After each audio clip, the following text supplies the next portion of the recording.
Hello বন্ধুরা, আপনি আপনার ল্যাপটপ কম্পিউটার আপনি স্ক্রিনশট করতে চাচ্ছেন শর্টকাট কি মানে কিবোর্ডের মাধ্যমে।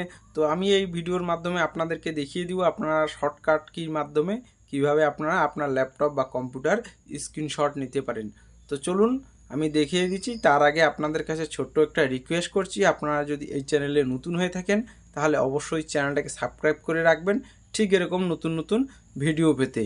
তো বন্ধুরা, আমি কিবোর্ডের এখানে নিয়ে আসতেছি ক্যামেরাটা, এই যে দেখতে পাচ্ছেন আমার কিবোর্ডটা।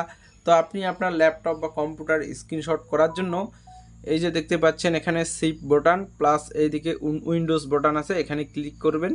প্রেস করার পর এস বাটনে ক্লিক করবেন, সাথে সাথে আপনার ল্যাপটপ বা কম্পিউটারে কিন্তু স্ক্রিনশট হয়ে যাবে। এই যে আপনারা দেখতে পাচ্ছেন আমার ল্যাপটপে কিন্তু স্ক্রিনশট হয়ে গেছে। আমি আপনাদেরকে একটু জুম করে দেখাচ্ছি। এই যে দেখুন বন্ধুরা, স্ক্রিনশটটা হয়ে গেছে। এবারে আপনি এখান থেকে সেভ করে নিতে পারেন বা কাউকে শেয়ার করতে পারেন। আপনার পছন্দ মতো খুশি যেটা করতে চান সেই কাজটা কিন্তু করে নিতে পারেন। তো বন্ধুরা, আশা করি ভিডিওটা দেখে আপনারা বুঝতে পারছেন। ভিডিওটা যদি আপনাদের ভালো লাগে তাহলে অবশ্যই একটা লাইক করে দিবেন। তো আজকের মতো এখানেই শেষ, দেখা হচ্ছে পরবর্তী অন্য কোনো ভিডিওতে।